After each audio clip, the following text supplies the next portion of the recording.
ओम मुनित्रयं नमस्कृत्य सूक्तिः परिभाव्य च वैयाकरणसिद्धान्तकौमुदीयं विरच्यते। सर्वेभ्यः श्रोतृभ्यः नमः। अस्माभिः गतपाठे यद्यत् पठितं तद् एकवारं वयं स्मरामः। वयं वैयाकरणसिद्धान्तकौमुदी इत्याख्यस्य ग्रन्थस्य तत्र तद्धितप्रकरणे भवामः। तद्धितप्रकरणस्यास्य तत्र रक्ताद्यर्थकप्रकरणमिति उपप्रकरणम् अस्माभिः पठ्यमानं वर्तते। अस्माकं क्रमे अस्य रक्ताद्यर्थकप्रकरणस्य तत्र 14 पाठः गतपाठः सम्पन्नः। तस्मिन् 14 पाठे अस्माभिः सर्वादौ तत्र भिक्षादिभ्योऽण इति सूत्रगतः विचारः कृतः। तस्मिन् सूत्रे तत्र विशिष्य गर्भिणी शब्दस्य पाठः कुतः इत्यस्मिन् विषये विचारः तत्र प्रवृत्तः। गार्भिणम् इति रूपं साधितं। तत्रैव तस्मिन् शब्दे पुंवद्भावविषयिणी व्यवस्था अपि दृष्टा। किञ्च तत्रैव इनण्यनपत्ये इत्यपि सूत्रमग्रे दृष्टम्। अर्थात् अनपत्यार्थे अणिपरे इन् यः भवति सः प्रकृत्या तिष्ठति, नाम प्रकृतिभावः तत्र भवति इति। तेन तत्र नाम नस्तद्धिते इत्यनेन यः टिलोपः प्राप्तः भवति सः टिलोपः न भवति। अतः तत्र गार्भिणम् इति रूपं सिद्धं भवति। गर्भिणीनां समूहः गार्भिणम् इति। एवञ्च तत्र भिक्षादिभ्योऽण इनण्यनपत्ये इति सूत्रद्वयस्य तत्र एकस्मिन्नेव उदाहरणे प्रवृत्त्या कश्चन विशेषः अस्माभिः पठितः। ततः परं तत्रैव युवतीनां समूहः इत्यस्मिन् अर्थे यौवनम् इत्यपि रूपं भवति, यौवतम् इत्यपि रूपं भवति। तत्र युवन् इति शब्दात् तिप्रत्यये युवति इति शब्दः यः सिद्धः, तस्मात् तत्र अणिपरतः नाम पुंवद्भावः भवति। युवन् शब्दः लभ्यते पुंवद्भाव, युवत् इति पुंवद्भावानन्तरं लभ्यते। तत्र च मूलशब्दः तु युवन् इति, युवन् इति लभ्यते। युवत् तु शत्रन्तपक्षे लभ्यते। तस्य आदिवृद्ध्यादिकं कृत्वा तत्र यौवनम् इति रूपं सिद्धं भवति। तत्र अस्माभिः नाम भाष्यकारस्य मतानुसारं कैयटस्य च मतानुसारं यौवनम् इति रूपं यदि साधनीयं तर्हि युवतिशब्दस्य तत्र भिक्षादिगणे पाठस्य अपेक्षा नास्ति इति तत्र उक्तम्। तत्र युक्तिः काचित् प्रदर्शिता, सा युक्तिः अपि अस्माभिः विस्तरेण पठिता। तत्रैव युमिश्रणामिश्रणयोः इति धातोः शत्रुप्रत्ययः यदा भवति, शत्रुप्रत्ययपक्षे तत्र यौवतम् इति अपि रूपं सिद्धं भवति। अतः यौवतम् इत्यस्यापि रूपस्य अस्माभिः तत्र सिद्धिः कृता विस्तरेण। युवत् इति शब्दः शत्रन्तः, तस्मात् अणिसति तत्र अस्माभिः नैव ऐंसति तत्र अस्माभिः यौवतम् इति रूपं साधितं। तदनन्तरम् अस्माभिः सूत्रम् आरब्धं गोत्रोक्षोष्ट्रोरभ्रराजराजन्यराजपुत्रवत्समनुष्याजादुवुञ् इति। तेन सूत्रेण अस्माभिः नाम तस्मिन् सूत्रे परिगणिताः केचन शब्दाः पठिताः। आहत्य 10 शब्दाः तत्र भवन्ति।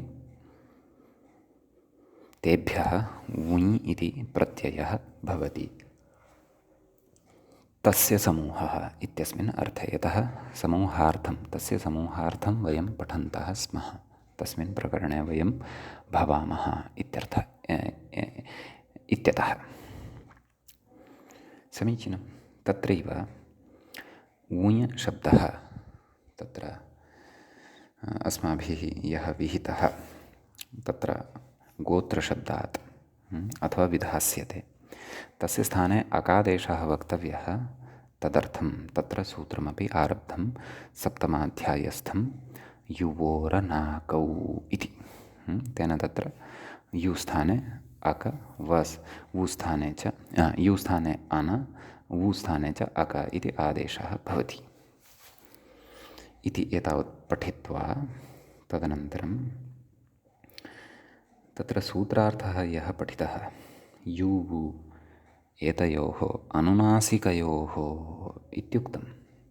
नाम एतौ अनुनासिकौ अपेक्षितौ। तर्हि अनुनासिकयोः इति अर्थः कुतः लभ्यते तद्विषये अस्माभिः अद्य चर्चा कर्तव्या वर्तते। तत्र गतपाठस्य अन्ते व्याख्यायाः पङ्क्तिः इत्थम् आसीत्। युवोरनाकौ युश्च वुश्च युबुः समाहारद्वन्द्वे सौत्रं पुंस्त्वं तदाह युवु एतयोः। एतावत्पर्यन्तं व्याख्यायामपि पठितं। ततः अग्रे व्याख्यापि अनुसरणीया वर्तते, मूलमपि अनुसरणीयं वर्तते, अपि च तत्र अग्रिमस्य पाठस्यापि इदानीम् आरम्भः कर्तव्यः भवति। एवञ्च तत्र अपत्याधिकारप्रकरणस्य तत्र 15 पाठः अधुना आरब्धः भवति। अस्मिन् 15 पाठे वयं तदेव युवोरनाकौ इति सूत्रस्थं विचारम् आदौ द्रक्ष्यामः। ततः परम् अग्रे सरणं भविष्यति। अस्तु, व्याख्यातारम् अनुसरामः। किं कथयति व्याख्याता पश्यन्तु। कथयति अनुनासिकयोरिष्यते इत्यादिसूत्रे क्षन्तव्यः इति वार्तिकलब्धमेतत्। नाम तत्र सूत्रार्थकरणसमये, कस्य सूत्रस्य अर्थकरणसमये? युवोर्नाकौ इत्यस्य सूत्रस्य अर्थकरणसमये तत्र उक्तं खलु युवु एतयोः अनुनासिकयोः। तर्हि तत्र प्रश्नः स्यात् भवतां, भोः अनुनासिकयोः इति अर्थः कुतः आगतः? किं सः अर्थः आकाशात् पतितः वा इति चेत् न। भाष्यं यदि द्रक्ष्यामः तदा तत्र ज्ञायते यत् तत्र एकं वार्तिकं पठितं वर्तते। किम्? अनुनासिकयोरिष्यते। तद्वार्तिकं कुत्र पठितम्? अत्रैव। अत्र नाम युवोरनाकौ इति सूत्रव्याख्यावेलायां तद्वार्तिकं पठितं। सम्यक्। तर्हि उक्तवान् इति वार्तिकलब्धमेतत्। नाम तस्मात् वार्तिकात् एतादृशः अर्थः अस्मिन् सूत्रे लभ्यते इत्यर्थः। तर्हि अग्रे उच्यते अनुनासिकयोः किम् इति। नाम एतौ अनुनासिकौ एव अपेक्ष्येते। कौ? यु इति वु इति च। यत्र तु एतौ अनुनासिकौ न भवतः तत्र तु अनयोः स्थाने उक्तौ आदेशौ। कौ आदेशौ? अनाकौ इति आदेशौ न भवतः इति। तर्हि तादृशं स्थलम् अस्माकं कृते व्याख्याता दर्शयति, यस्मिन् स्थले अनयोः मध्ये कश्चन एकः तत्र अनुनासिकः न लभ्यते। यद्यपि यु इत्यस्य अननुनासिकस्य उदाहरणं यच्छन्नस्ति, अनुनासिकस्य वु इत्यस्य अननुनासिकस्य उदाहरणं तु द्रष्टव्यं, कदाचित् प्रकरणान्तरे स्यात्। अस्तु, कथयति ऊर्णायुः। सम्यक्। ऊर्णायुः इत्यत्र ऊर्णा इति आकारान्तात् शब्दात् यः प्रत्ययः कृतः सः प्रत्ययः अस्ति युस्। केन सूत्रेण? ऊर्णायायुस् इत्यनेन पञ्चमाध्यायस्य द्वितीयपादस्य 23 सूत्रं तद्भवति। किम्? ऊर्णायायुस्। तेन कः प्रत्ययः क्रियते? युस् इति प्रत्ययः क्रियते। तस्य युस् इति प्रत्ययस्य तत्र यु इति अवशिष्यते। सः यु यः अवशिष्टः सः अनुनासिकः नास्ति इति अवधानं कर्तव्यं। सः निरनुनासिकः अस्ति, सः अनुनासिकः नास्ति इति कृत्वा एव तत्र युवोरनाकौ इत्यनेन सूत्रेण यु स्थाने अनादेशः अपि न भवति। अतः ऊर्णा यु एतावदेव तत्र अवशिष्टं भवति। मेलनेन ऊर्णायु सुप्रत्ययः सस्य ऋत्वे विसर्गे सति ऊर्णायुः इति रूपं सिद्धं भवति। तत्र यदि तु अनुनासिकयोः इति अत्र नोच्येत तर्हि ऊर्णायु स्थाने अनादेशः स्यात्।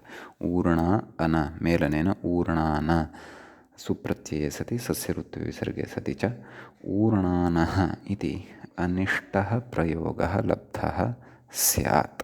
सः अयम् अनिष्टः प्रयोगः यथा नोपलभ्येत तदर्थं तत्र उच्यते वार्तिककारेण यद्भोः तादृशस्य यु अथवा वु इत्यनयोः स्थाने अन अथवा अक आदेशः विधातव्यः यः यु अथवा वु तत्र अनुनासिकः भवति इति। सम्यक् इत्यत्र तत्र अस्माभिः अवधानं कर्तव्यं भवति। तर्हि भवन्तः चिन्तयेयुः, भोः गोत्रोक्षोष्ट्रो रभ्रराजराजन्यपत्र पुत्रवत्समनुष्याजाद्वुञि इत्यनेन सूत्रेण यः वुञि विहितः तस्य यः वु अवशिष्यते सः तु अनुनासिकः न दृश्यते। अतः तस्मात् गोत्रशब्दात् विहितः यः वु इत्यनेन प्रकृतसूत्रेण तस्य स्थाने अकादेशः कथम्? एवं खलु। यद्यपि गोत्रशब्दात् तत्र लौकिकं गोत्रं गृहीतम्, अत्र तत्र शब्दविशेषः कश्चन गृहीष्यते। गुलुचु तत्र गुलुचुकशब्दः तत्र गृहीष्यते। अस्तु, तर्हि ततः यः वुञ् विहितः तस्य वु अवशिष्यते, सः तु अनुनासिकः न दृश्यते इति चेत्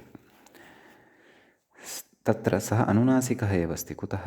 प्रतिज्ञानुनासिक्याः पाणिनीयाः इति अस्माकं परम्परया ज्ञायते यत् सः अनुनासिकः वर्तते। पुरा तस्य उपरि अनुनासिकचिह्नं स्थाप्यते स्म, परन्तु पश्चात् तत् परम्परया एव बोधः भवति। पश्चात् तानि चिह्नानि अधुनातनपाठे आधुनिके सूत्रपाठे तानि न स्थाप्यन्ते। अतः गोत्रोक्षोष्ट्रो इत्यनेन विहितः यः वुञ् तस्य च अवशिष्टः यः वु सोऽपि अनुनासिकः एव अस्ति। अतः एव तस्य स्थाने अका इति आदेशः भवति इत्यर्थः। समीचीनम्। एवञ्च तत्र अयं कश्चन विशेषः तत्र सूत्रार्थविषये बुद्धौ स्थापनीयः अस्माभिः। सम्यक्। अग्रे किं कथयति? व्याख्याता उदाहरणं प्रस्तौति। इदानीं क्रमशः ये केऽपि तत्र दशशब्दाः सूत्रे पठिताः ततः क्रमशः एकैकस्य उदाहरणं ददाति। तत्र आदौ प्रथमः शब्दः गोत्रशब्दः पठितः। गोत्रशब्देन प्रकृते तदेव प्रवराध्याये परिगणितं पुत्रपौत्रादि एव तत्र गृह्यते इति अस्माभिः ज्ञातम्। अर्थात् सामान्यतया पुत्रपौत्रादीनां सर्वेषामपि तत्र ग्रहणं भवति। अतः तत्र उच्यते किम्? ग्लुचुकायनीनाम् इति मूले पश्यन्तु। ग्लुचुकायनीनां समूहः ग्लौचुकायनकम् इति तत्र उच्यते।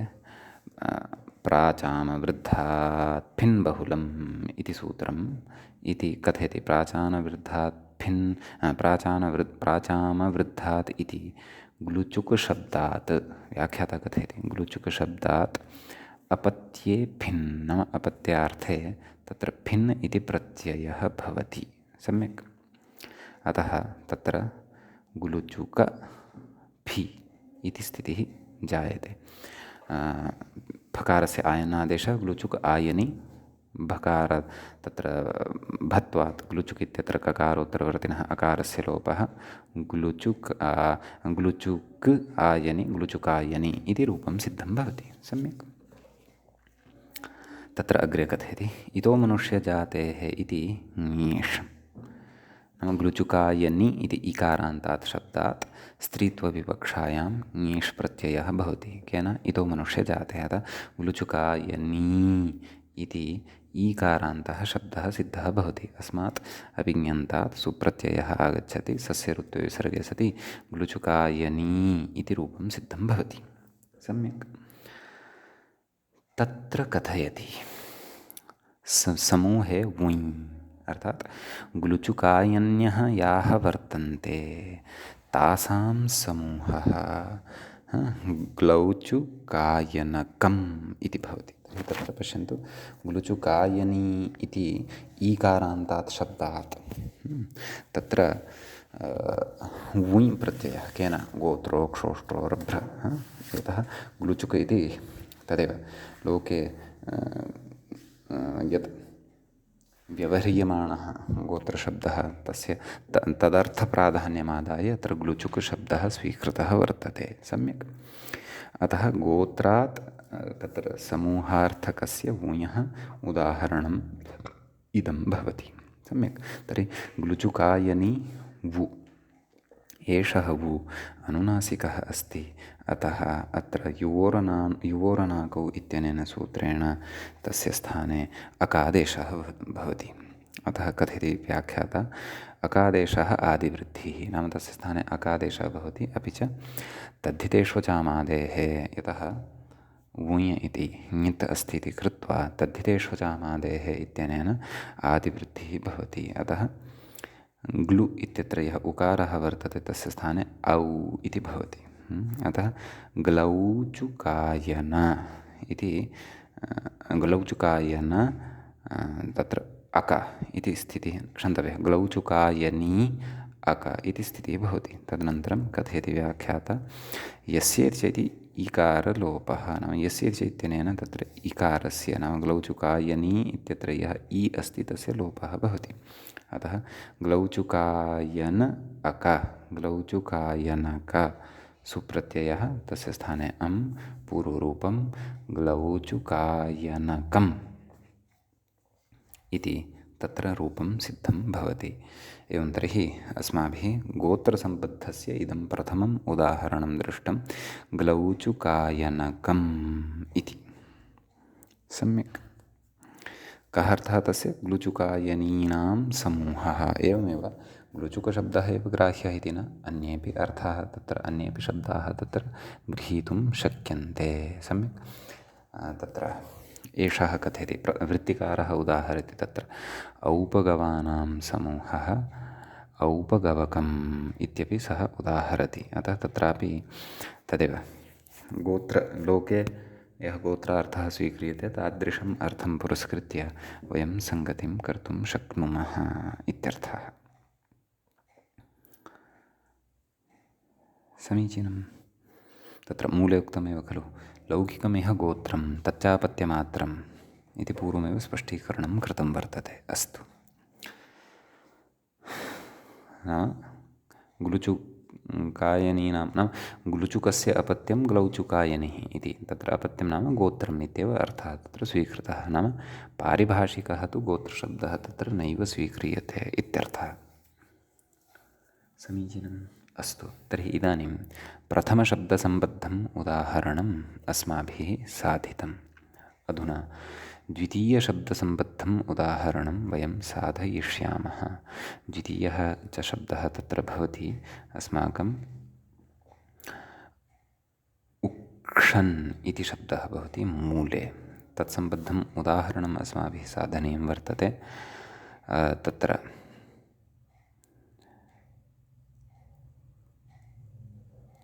औक्षकम् इति।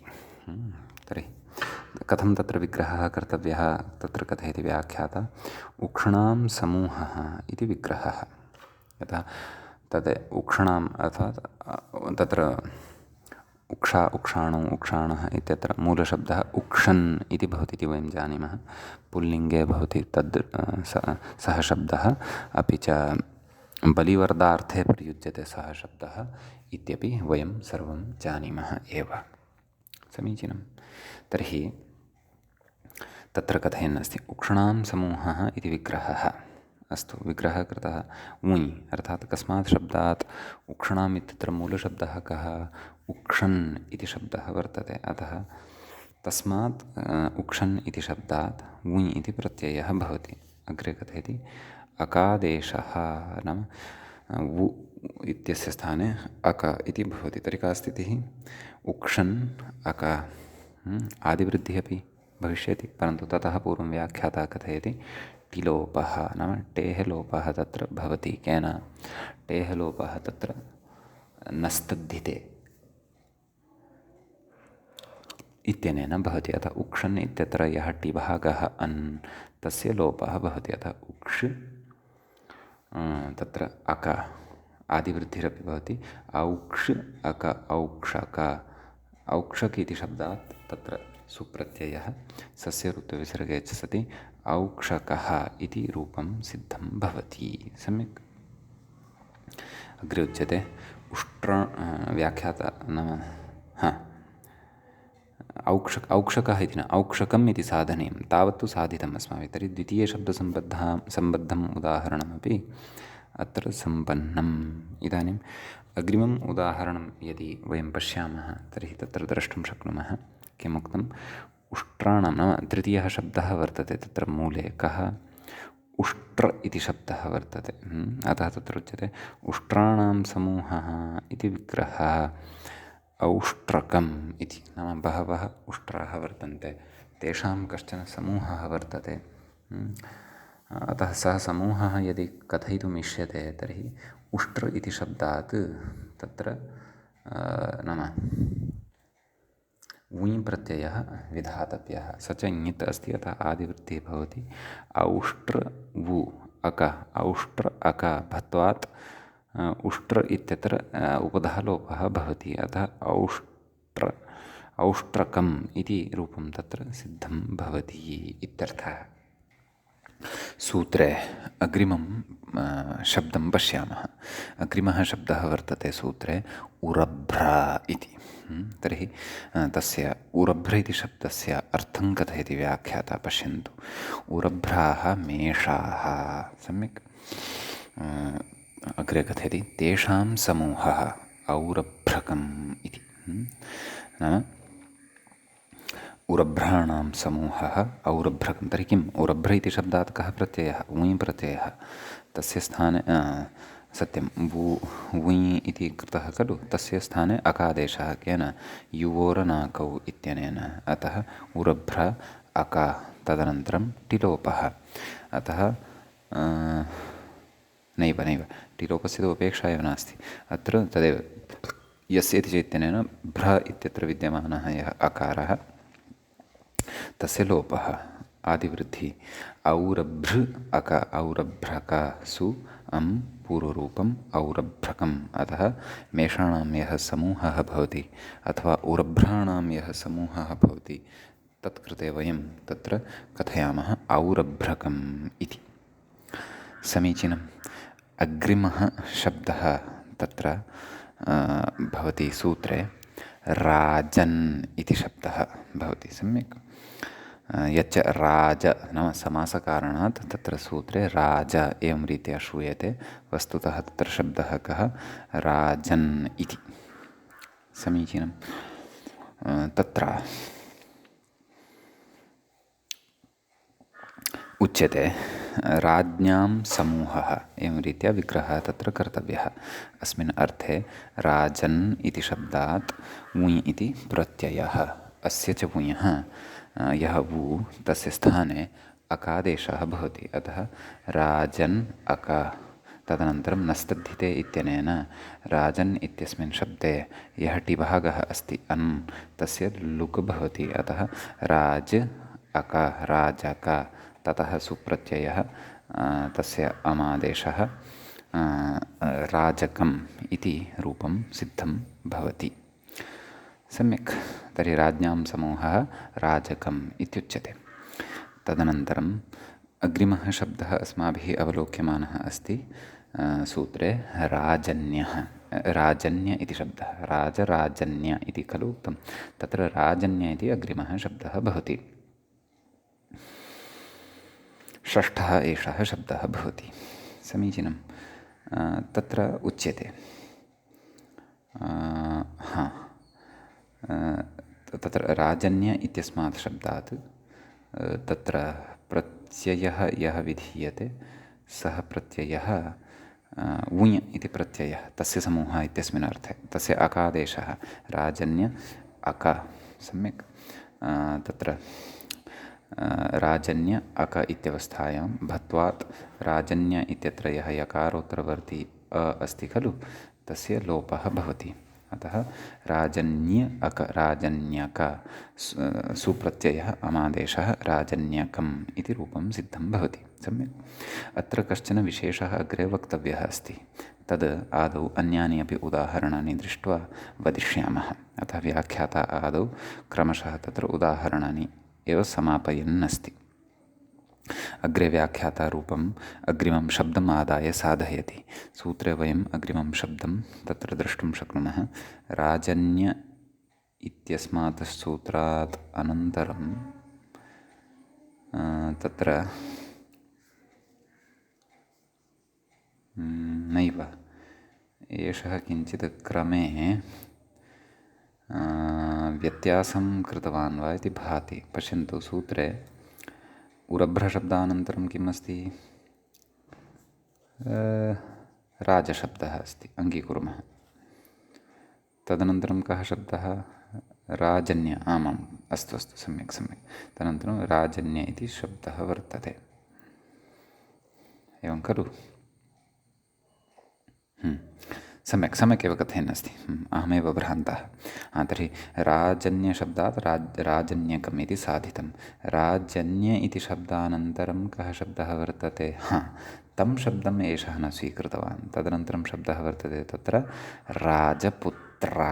कः शब्दः? राजपुत्रः। तर्हि कथं तत्र विग्रहः? राजपुत्राणां समूहः राजपुत्रा इत्यस्मिन् अर्थे कः प्रत्ययः? ङि प्रत्ययः। तत्र वु अवशिष्यते, तस्य स्थाने अकादेशः राजपुत्र अक। राजपुत्र अक इत्यवस्थायां राजपुत्र इत्यत्र यः अकारः अन्त्यः, तस्य अकारस्य यस्येति चैतन्येन लुक् भवति। राजपुत्र अक राजपुत्रक सु अं पूर्वरूपं राजपुत्रकम् इति रूपं सिद्धं भवति। तदनन्तरं कथयति, अग्रिमं रूपं कथयति वात्सकम् इति। नाम व्याख्याता एकं रूपं त्यक्तवान् अस्ति इत्यर्थः। तदस्माभिः स्वयं मूलं दृष्ट्वा तत्र साधनीयं भवति इत्यर्थः। ततः तत्र किं कथयति? वात्सकं नाम वत्सशब्दः अग्रिमः वर्तते। तर्हि वत्सानां समूहः वात्सकम् इति भवति। तत्र वत्सशब्दात् मुञ् प्रत्ययः अकादेशः आदिवृद्धिः अलोपः वात्स् अक वात्सक सु तस्य स्थाने अं वात्सकम् इति रूपं सिद्धं भवति। सम्यक्। अग्रे कः शब्दः अस्ति? मनुष्य इति शब्दः वर्तते, तस्यापि उदाहरणं व्याख्याता कथयति मानुष्यकं। मनुष्याणां समूहः मानुष्यकम्। अतः तत्र मनुष्यशब्दात् वु ङि प्रत्ययः, तस्य अकादेशः आदिवृद्धिः मानुष्य अ यस्य चैतन्येन अलोपः मानुष्य अक मानुष्यक सुप्रत्ययः अम् आदेशः सस्य ऋत्वे अमादेशे सति मानुष्यकम् इति रूपं तत्र सिद्धं भवति। सम्यक्। अग्रिमं तत्र रूपं भवति, अग्रिमः शब्दः नाम अन्तिमः शब्दः भवति अजशब्दः। तस्य विग्रहः कथम्? अजानां समूहः आजकम् इति। तर्हि अज इत्यस्मात् शब्दात् तत्र सुप्रत्ययः क्षन्तव्यः वुञ् प्रत्ययः, तस्य अकादेशः आदिवृद्धिः आज अक अलोपः आज अक आजक, ततः सुप्रत्ययः अम् आदेशः तस्य स्थाने पूर्वरूपादिकं कृत्वा आजकम् इति रूपं तत्र सिद्धं भवति। सम्यक्। इति इमानि रूपाणि तत्र क्रमशः एतेन व्याख्यात्रा साधितानि, यानि च सर्वाणि अपि मूले नोक्तानि। मूले तु तान्येव उक्तानि यत्र कश्चन विशेषः वर्तते, यथा राजन्यकं मानुष्यकं। राजन्यकं मानुष्यकम् इत्यत्र अस्ति कश्चन विशेषः। यद्यपि अस्माभिः रूपसिद्धिः तत्र कृता, परन्तु रूपसिद्धेः परम् अपि तत्र अस्माभिः नाम मूले यः उक्तः अस्ति विशिष्टः विचारः, एतत् शब्दद्वयसम्बद्धः, सः विचारः कर्तव्यः अस्ति। तदर्थं व्याख्याता कथयति पश्यन्तु। यलोपे प्राप्ते इति। सम्यक्। तत्र मूले उक्तम् इति यलोपे प्राप्ते नाम कस्य कयोः शब्दयोः विषये कस्याञ्च अवस्थायाम् इदम् उच्यमानम् अस्ति, तत्र अवधानं कर्तव्यम्। इति चेत् राजन्यशब्दात् यदा वुञ् प्रत्ययः भवति तस्य अकादेशः भवति, तदा मनुष्यशब्दाच्च यदा वुञ् प्रत्ययः भवति तदा अकादेशः भवति। तदनन्तरं राजन्य अक इत्यवस्थायां, मनुष्य अक इत्यवस्थायां च तत्र नाम तत्र पश्यन्तु, मूले पश्यन्तु, आपत्यस्य च तद्धितेनाति इति यलोपे प्राप्ते। नाम भत्वात् अकारलोपानन्तरं यः यकारः तत्र दृश्यते तस्य यलोपः आपत्यस्य च तद्धितेनाति इति सूत्रेण प्राप्यते। आपत्यस्य च तद्धितेनाति इति सूत्रम् अस्माभिः पूर्वं पठितमेव वर्तते। अतः तेन सूत्रेण अत्र यकारस्य लोपः प्राप्तः भवति। कुतः? यतः तस्मै सूत्राय अपेक्षितानि यानि निमित्तानि सन्ति तानि सर्वाणि अपि निमित्तानि अत्र वर्तन्ते। सम्यक्। अतः तत्र यलोपः यदि स्यात् तर्हि राजन्यकम् इति रूपं न सेत्स्यति, तर्हि तु राजनकम् इति रूपं सेत्स्यति। अपि च मानुष्यकम् इति रूपं न सेत्स्यति, मानुषकम् इति अनिष्टः प्रयोगः सेत्स्यति। प्रयोगस्तु राजन्यकम् इति मानुष्यकम् इति चैव अपेक्षितः अस्माकं वर्तते। तदर्थं कः सः उपायः कर्तव्यः येन प्रकृते यः यकारलोपः अस्ति प्राप्यमाणः तस्य यकारस्य लोपस्य निवृत्तिः स्यात्, नाम यकारलोपः न भवेत्। तदर्थं तत्र अग्रे उच्यते, कथयति। किं कथयति पश्यन्तु। वार्तिकम् अस्ति। वार्तिकं किम् अस्ति? व्याख्याता अपि तत् वार्तिकात् पूर्वं किं कथितवान्? राजन्यशब्दात् वुञ् अकादेशे आपत्यस्य च इति यकारस्य लोपे प्राप्ते सति इत्यर्थः। तत्र मनुष्यशब्दादपि तथैव चिन्तनीयं, न केवलं राजन्य इत्यस्मात् शब्दात्। आम्, राजन्य इत्यस्य च शब्दस्य अस्माभिः रूपसिद्धिः पूर्वं कृता वर्तते अपत्याधिकारप्रकरणे, अतः तत्तु भवन्तः जानन्ति। अस्तु, तर्हि वार्तिकम् एवं भवति। किं? प्रकृत्या के राजन्यमनुष्ययुवानः इति। समीचीनं। तत्र वार्तिकस्य पदच्छेदं पश्यामः। प्रकृत्या इति तृतीयाविभक्तेः एकवचनम् अस्ति। अके अके इति सप्तमी विभक्तेः एकवचनम् अस्ति।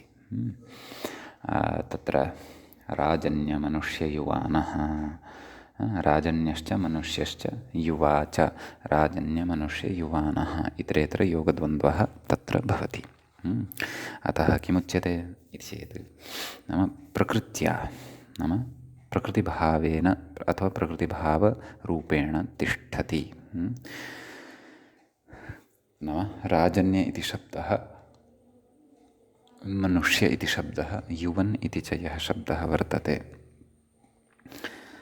ते प्रकृत्या तिष्ठन्ति। तत्र यदि कश्चन लोपः, कस्यचित् वर्णस्य लोपविशेषः यदि प्राप्यमाणः वर्तते सः न भवति इति वार्तिकस्य अर्थः। व्याख्यात्रापि तदेव उच्यमानम् अस्ति। तत्र पश्यन्तु, अके परे, नाम अके इति सप्तमी खलु तत्र वर्तते, अतः तादृश अक नाम यः अक वूस्थाने आगतः भवति तद्विषये उच्यते तत्।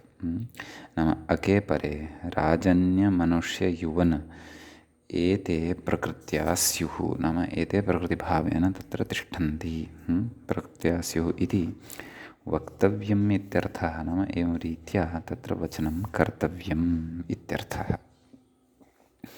सम्यक्।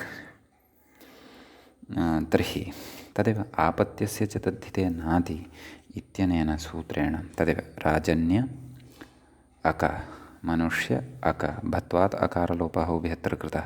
राजन्य अक मनुष्य अक इत्यवस्थायाम् आपत्यस्य च तद्धितेनादि इत्यनेन सूत्रेण यः यकारलोपः प्राप्यमाणः आसीत् तस्य यकारलोपस्य निषेधः क्रियते। अतः तत्र नाम केन वार्तिकेन नाम सः लोपः न भवति, अपि तु सः प्रकृतिभावरूपेण एव तिष्ठति। निर्विकाररूपेण अवस्थानं प्रकृतिभावः इति खलु अस्माभिः पूर्वं प्राक्तनप्रकरणेषु प्रकृतिभावशब्दस्य अर्थः ज्ञातः। अतः अत्रापि स एव प्रकृतिभावः अर्थात् लोपाख्यः विकारः अत्र न भवति इत्यर्थः। अतः राजन्य इत्यत्र यकारः तथैव तिष्ठति, मेलनेन राजन्यकम् इत्येव रूपं भवति। अपि च मानुष्यकम् इत्येव च तत्र रूपं भवति। सम्यक् इति तत्र उक्तं। तत्र द्वयोः विषये तु अवगतं, नाम राजन्यकं मानुष्यकं, परन्तु वार्तिके तृतीयः अपि एकः शब्दः पठितः युवन् इति शब्दः। परन्तु सः शब्दः तु गोत्रोक्षोष्ठोरभ्र इति सूत्रे न दृश्यते इति चेत् अत्र न दृश्येत नाम, परन्तु तस्य स्थलान्तरे प्रकारान्तरेण वा कस्यचित् विकारस्य वा अथवा लोपादिकस्य प्राप्तिः भवति, सा न भवेत् इति तदर्थम् अत्र युवन् शब्दः अस्मिन् वार्तिके पठितः। सम्यक्। तत्र कथयति व्याख्याता किं यूनो भावः यौवनं। ततः पूर्वं किम् उक्तवान्? ततः पूर्वं तु वार्तिकस्य अर्थः उक्तः। ततः किमुक्तं? यूनः भावः यौवनकं। सम्यक्। तत्र भिन्नः अर्थः वर्तते। तत्र उच्यते अग्रे मनोज्ञादित्वात् वुञ् तत्र मनोज्ञादित्वात् वुञ् प्रत्ययः भवति इति अस्माभिः तत्र द्वन्द्वमनोज्ञादिभ्यः इत्यादिभिः विधानैः ज्ञायते। अतः तत्र मनोज्ञादिगणे एषः युवन् शब्दः पठितः। अतः तत्र भवः इत्यस्मिन् अर्थे तत्र वुञ् इति प्रत्ययः भवति। अतः तस्य स्थाने अकादेशः भवति। अतः युवन् वु इति स्थितिः भवति। तदनन्तरम् अकादेशः भवति युवन् अक आदिवृद्धिः यौवन अक। अतः तत्र यौवन् अक इत्यवस्थायां तत्र नकारस्य न लोपः प्रातिपदिकान्तस्य इत्यनेन रूपं न भवति। अतः कुतः न भवति? वार्तिके युवशब्दस्य पाठसामर्थ्यात्। वार्तिके साक्षादेव उक्तं खलु तत्र किम् एतत् प्रकृत्या अकें राजन्यमनुष्ये युवानः नाम युवा अपि तत्र प्रकृतिभावेन तिष्ठेत्। अतः तत्र यौवन अक यौवनक इति रूपं सुप्रत्ययः सस्यऋत्विसर्गः सति यौवनकम् इति प्रयोगः आहत्य तत्र सिद्धः भवति।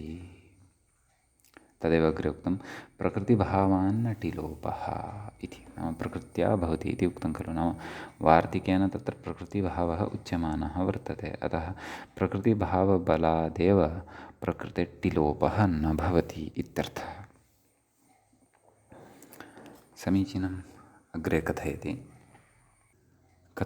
वृद्धाच्च इति वृद्धशब्दस्वरूपमेव गृह्यते। नाम कस्मिन् विषये एतत् कथयन्नस्ति? तत्र अग्रे वार्तिकम् अस्ति एकम् आरब्धं वर्तते। तत्र सूत्रगतः विषयः तु समाप्तः। नाम सूत्रे यावन्तः शब्दाः पठिताः तेभ्यः शब्देभ्यः समूहार्थे यः ऊञ् प्रत्ययः कृतः तस्मिन् ऊञ् परतः तु विशेषः समाप्तः। इदानीम् अग्रे तत्र वार्तिकमेकम् अस्ति। वार्तिकं कथम् अस्ति?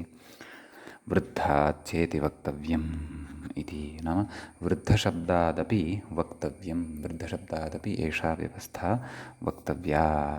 किं वक्तव्यं तद् उक्तमेव खलु। नाम समूहार्थे ऊञ् प्रत्ययः वृद्धशब्दादपि वक्तव्यः इति वार्तिकस्य अर्थः भवति इति। नाम दशशब्दाः सूत्रे परिगणिताः, एकः शब्दः इतोपि तत्र पठनीयः कः वृद्ध इति शब्दः, स च तत्र प्रयोगानुरोधेन स्पष्टः भवति इति। नाम प्रयोगः तथा दृश्यते, अतः वृद्धशब्दः अपि अस्मिन् ऊञः प्रत्ययविधाने परिगणनीयः इत्यर्थः। तर्हि तत्र कथयति वृद्धाच्च इति वृद्धशब्दस्वरूपमेव गृह्यते। नाम वृद्धस्य स्वस्य शब्दस्य स्वरूपमेव अत्र गृह्यते। अग्रे कथयति न तु वृद्धिर्यस्याचामादिस्तद्वृद्धम् इति वृद्धसंज्ञकम्। कुतः? अग्रे भाष्ये वृद्धशब्दस्यैवोदाहरणात्। नाम भाष्ये तत्र वृद्धशब्दस्य स्वस्यैव रूपं तत्र गृहीतं वर्तते। तत्र वृद्धिर्यस्याचामादिस्तद्वृद्धम् इति तु न गृह्यते। कुतः? अन्यथा भाष्यकारः तत्र स्पष्टतां करोति स्म। अतः भाष्यकारेण तत्र वृद्धशब्दस्य स्वकीयं रूपमेव स्वं रूपमेव गृहीतम् अस्ति। अतः प्रकृते वृद्धसंज्ञकः शब्दः न ग्राह्यः, परन्तु वृद्धशब्द एव ग्राह्यः इति कश्चन विषयः उक्तः। सम्यक्। तेन तदाह नाम उदाहरणं कथयति वार्धकम् इति। तत्र कथयति वृद्धानां समूहः इति विग्रहः इत्युच्यते। अर्थात् वृद्धाः ये सन्ति तेषां समूहः इत्यस्मिन् अर्थे तत्र प्रत्ययः वक्तव्यः भवति। स च प्रत्ययः तत्र ऊञ् इति भवति। अतः वृद्धशब्दात् ऊञ् प्रत्ययः वृद्धभू, तस्य अकादेशः आदिवृद्धिः, ऋस्थाने आर् इति वृद्धिः, वार्ध अक वार्धक, तत्र अकारलोपः यस्य चेत्यनेन वार्धक सुप्रत्ययः अम्, वार्धकम् इति रूपं सिद्ध्यति। एतावान् विशेषः एतद्वार्तिकस्थः वर्तते। इदानीं तत्र अग्रे सूत्रम् उच्यते। सूत्रमेवं भवति केदाराद्यञ्च इति। तत्र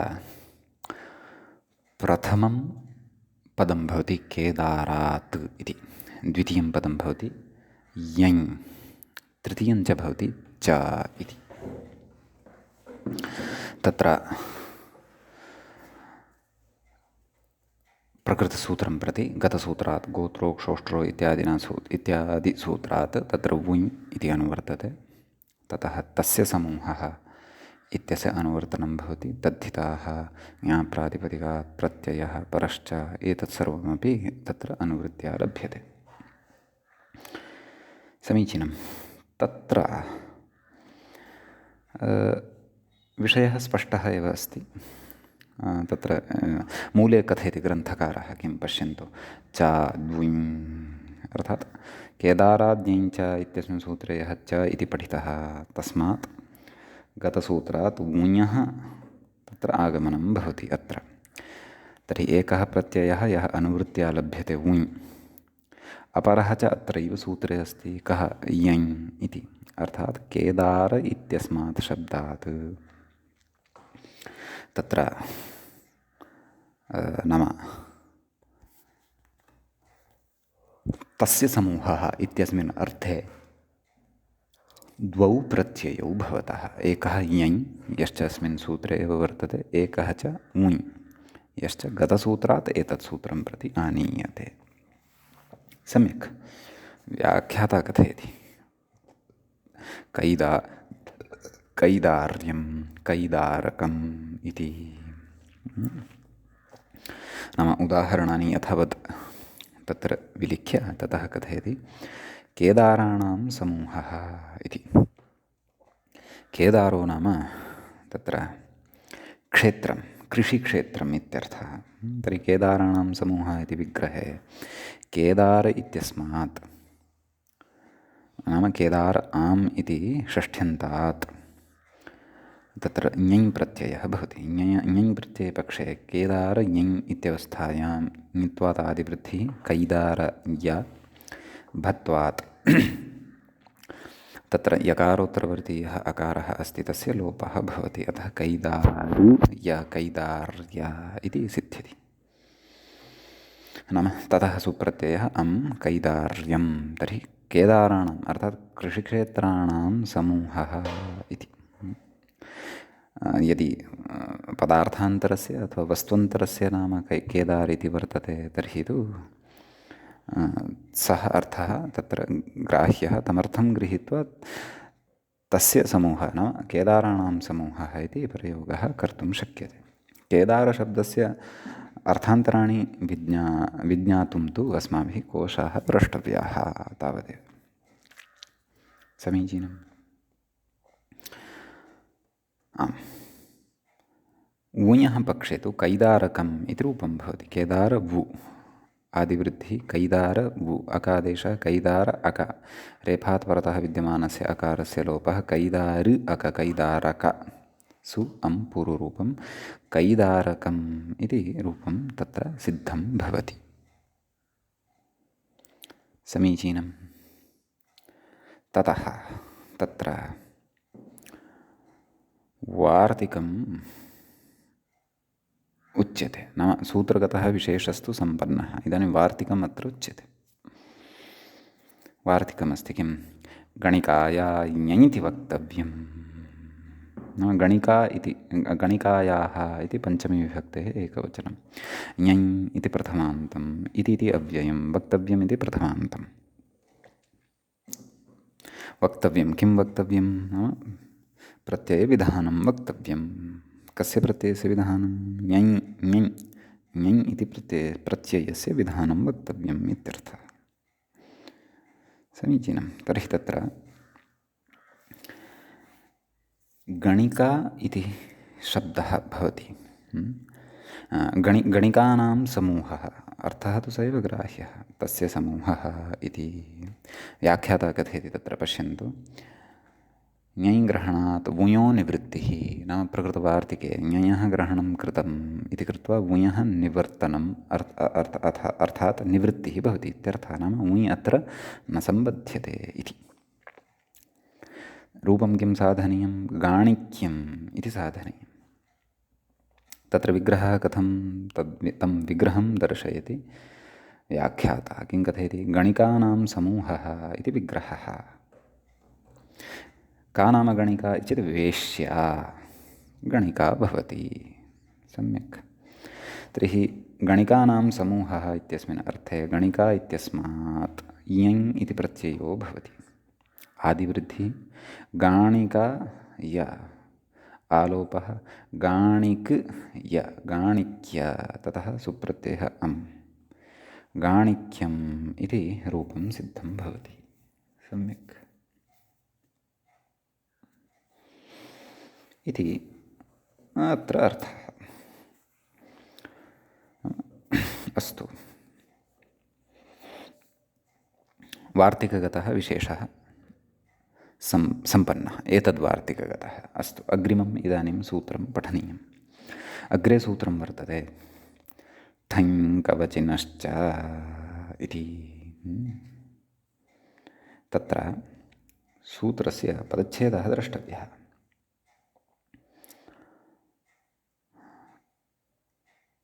अस्मिन् सूत्रे प्रथमं पदं भवति ठञ् इति, द्वितीयं पदं भवति कवचिनः, ततश्च तृतीयं पदं भवति च इति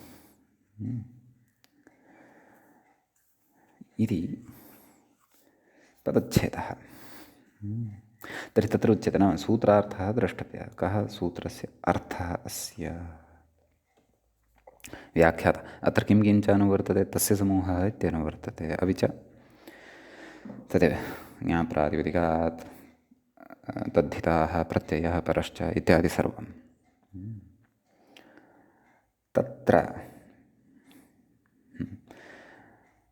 सूत्रार्थः उच्यते कवचिन् शब्दात् केदारशब्दात् च समूहे ठञ् स्यात् इत्यर्थः।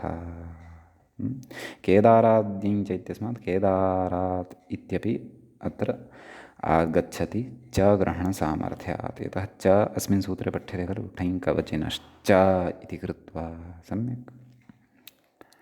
अतः केदारशब्दात् समूहे ठञ् प्रत्ययः भवति। नाम कवचिन् इति नकारान्तात् शब्दात् केदार इति शब्दात् च तस्य समूहः इत्यस्मिन् अर्थे ठञ् प्रत्ययः भवति इत्यर्थः। तर्हि एवं तर्हि तत्र कवचिनां समूहः, मूले पश्यन्तु, कवचिनां समूहः कावचिकम् इति रूपं निर्मातव्यं। केदाराणां समूहः कैदारिकम् इत्यपि रूपं निर्मातव्यं। तर्हि कैदाराणां समूहविषये तत्र रूपत्रयम् अस्माभिः लब्धं भविष्यति। तत् पश्चात् परन्तु आदौ कावचिकम् इति रूपं साधयामः। तत्र कथयति मूले कवचिनां समूहः कावचिकं। तर्हि तत्र मूलशब्दः कः? कवचिन्, ठञ् प्रत्ययः, कवचिन् ठञ्। ठञः ञकारः इति संज्ञां लभते, तस्य लोपः भवति, आदिवृद्धिः भवति। कावचिक, कावचिन् ठस्य इकादेशः, कावचिन् इका केन? ठस्येकः इत्यनेन। ततः उच्यते एकादेशेटि लोपः। एवं खलु, ठञ् इति विहितः खलु। क्षन्तव्यः, अत्र मम पुस्तके तत्र दोषः अस्ति। एकादेश इति जातम् अस्ति, अत्र इकादेशम् इति कुर्मः। अहं तु भ्रान्तौ पतितः। भोः, अत्र कयोः स्थाने एकादेशः क्रियमाणः अस्ति?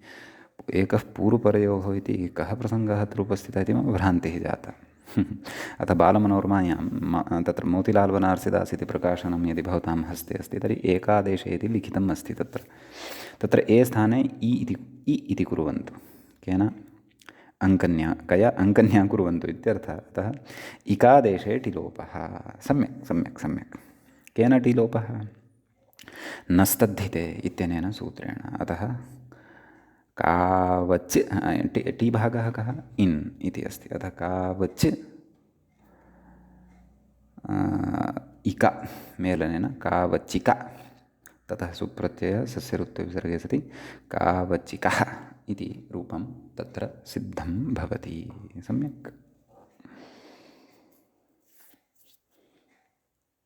उत्तमं। ततः अग्रे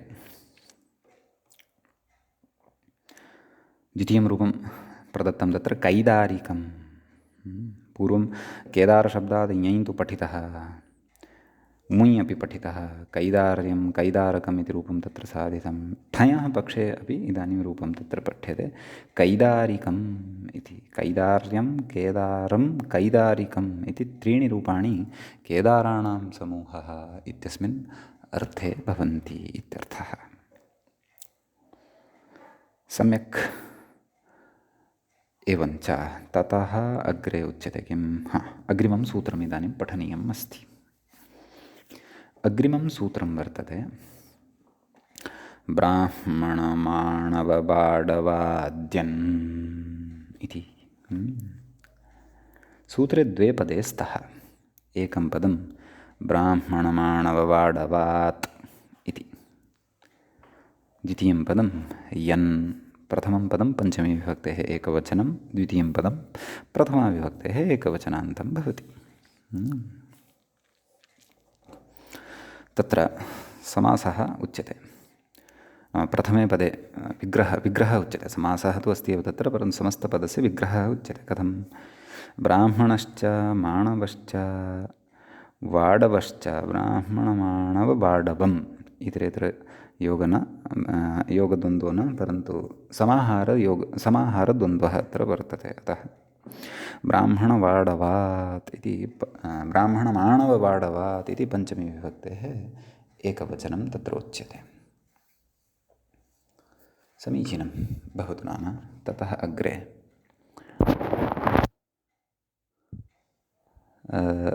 तत्र किम् अनुवर्तते चेत् तस्य समूहः इति लभ्यते। तद्धिताः ज्ञाप्रातिपदिकात् प्रत्ययः परश्च एतत् सर्वमपि लभ्यते। सम्यक्। कः अर्थः? अर्थात् ब्राह्मण इति शब्दात्, माणव इति शब्दात्, बाडव इति च शब्दात् तस्य समूहः इत्यस्मिन् अर्थे यन् इति प्रत्ययः भवति। सः नित् अस्ति। तस्यापि य एव अवशिष्यते, परन्तु अनुबन्धे भेदः अस्ति। ञञ् इत्यत्र तु ञित् ञकारः भवति अनुबन्धः, अत्र तु नकारः अनुबन्धः वर्तते। अस्यापि य इत्येव अवशिष्यते। समीचीनं भवतु नाम। तर्हि तत्र किं कथयति व्याख्याता इति पश्यन्तु। ब्राह्मणानां, माणवानां, बाडवानाम् एषः बकारं स्वीकृतवान्, परन्तु मूलसूत्रे तु वकारः एव श्रूयते। कुत्र क्व बाडवानाम् इत्यत्र मूले तु वाडवानाम् इति श्रूयते। अस्तु, भवतु पश्यामः। बाडवानां च समूहः इति विग्रहः, नाम एवं रीत्या विग्रहः क्रियते। केषाम्? येषां रूपाणां। केषां? यानि रूपाणि उपरि साधितानि सन्ति इत्यर्थः। प्रथमं रूपं किं साधितं?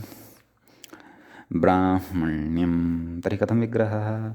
ब्राह्मणानां समूहः इति विग्रहः। तर्हि ब्राह्मणशब्दात् कः प्रत्ययः? यन् प्रत्ययः।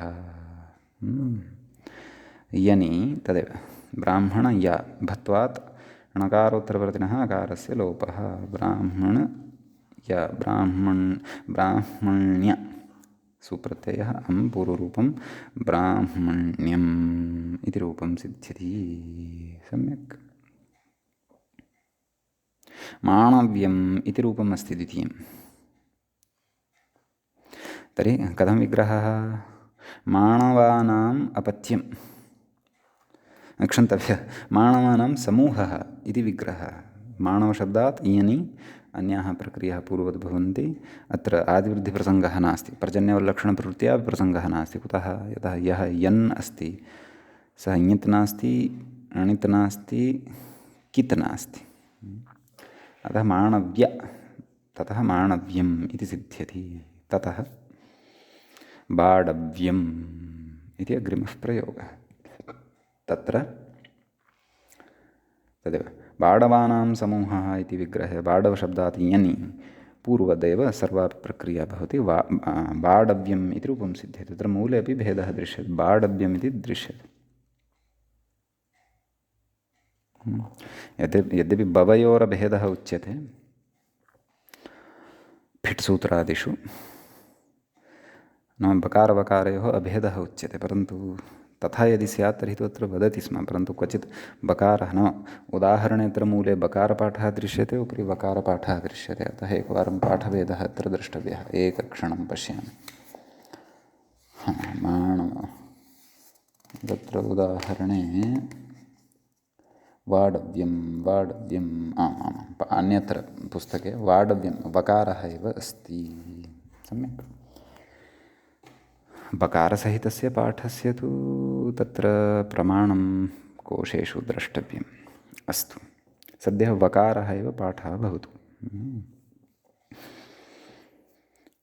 तर्हि एते सिद्धाः शब्दाः अथवा इमानि उदाहरणानि सिद्धानि। तत्र व्याख्यायां कश्चन विशेषः उच्यमानः अस्ति, सः द्रष्टव्यः।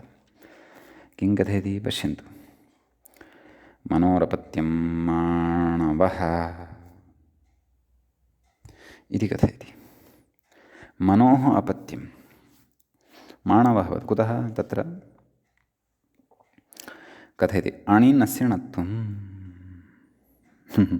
नाम मनोः, तत्र मनोर्जातावञ्यतौ शुक् च इति सूत्रं पूर्वं पठितम् अस्माभिः। जातौ तत्र शुक् भवति।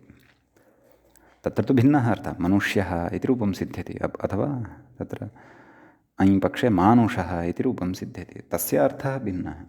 मनोः अपत्यम् इत्यस्मिन् अर्थे यदि रूपं साधनीयं, तत्र तु माणवः इति रूपं साध्यते। किमर्थं माणवः अत्र चर्च्यमानः वर्तते? सूत्रे खलु उक्तः माणव इति।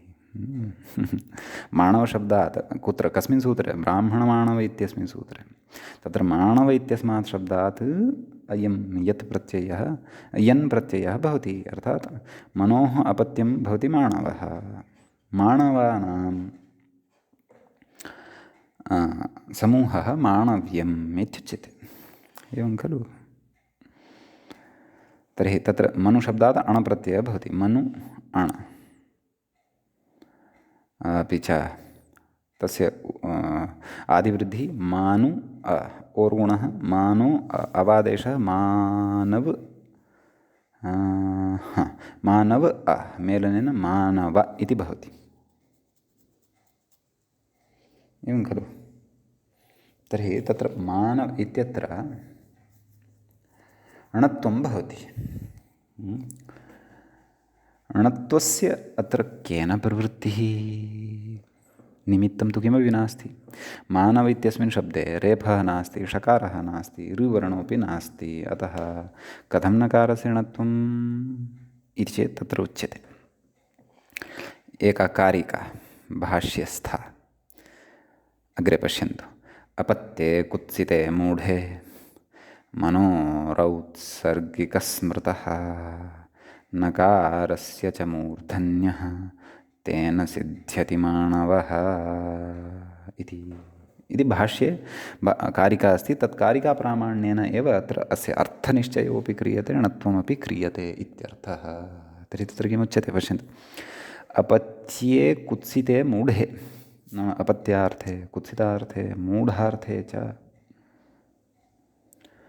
तत्र मनोः औत्सर्गिकः स्मृतः। नाम मनोः अपत्यम् इत्यस्मिन् अर्थे औत्सर्गिकः अणप्रत्ययः, प्राग्दीव्यतोण् इत्यादिना यः अधिक्रियते सः स्मृतः। नाम सः प्रत्ययः भवति मनुशब्दात् अण इति। अग्रे नकारस्य च मूर्धन्यः, नाम नकारस्य मूर्धन्यादेशोऽपि भवति। तेन सिद्ध्यति माणवः, एतेनैव मूर्धन्यादेशः, अर्थात् नकारस्य णत्वमपि भवति। नाम भाष्यस्थ एतया कारिकया, भाष्यस्थया एतया कारिकया अत्र अण अपि निश्चीयते अपत्यार्थे अथवा कुत्सितार्थे अथवा मूढार्थे, अपि च णत्वमपि तेनैव भवति इत्यर्थः। सम्यक्। तर्हि एतेषु अर्थेषु एव णत्वम् अपि अण अपि। तर्हि मानवः इत्यपि खलु प्रयोगः दृश्यते। तर्हि तत्र कः अर्थः ग्राह्यः? तर्हि अपत्यार्थं, कुत्सितार्थं, मूढार्थं च विहाय अन्यः यः अर्थः, सः अर्थः तत्र ग्राह्यः, तत्र णत्वं न भवति। तत्र णत्वाभावे मानवः इत्यपि प्रयोगः तत्र साधनीयः। समीचीनम्। अतः एतद्व्याजेन अस्माभिः माणव मानव इति शब्दद्वयवैचित्र्यम् अपि अत्र दृष्टम्। यद्यपि मनोरपत्यं मानवः मनुष्यः इत्यादयः अर्थाः अपि दृश्यन्ते कोशेषु उदाहृताः, परन्तु भाष्यस्य तु प्रमाणम् इदं वर्तते। तदनुसारम् अस्माभिः अर्थनिर्णयः एवं कर्तुं शक्यते। भवतु नाम एतावान् विशेषः एतत् सूत्रगतः वर्तते। इतः अग्रे अत्र वार्तिकम् अस्माभिः अग्रिमपाठे पठिष्यते। सद्यः तावत् अत्रैव पाठः उपसंह्रियते। अत्रैव मङ्गलं क्रियते। मुनित्रयं नमस्कृत्य उक्तिः परिभाव्य च वैयाकरणसिद्धान्तकौमुदीयं विरच्यते। एवञ्च तद्धितेषु रक्ताद्यर्थकप्रकरणस्यास्य तत्र 15 पाठः सम्पन्नतां गतः। अग्रिमपाठे पुनः अग्रिमं वार्तिकम् आदाय उपस्थिताः भवामः। नमः सर्वेभ्यः श्रोतृभ्यः।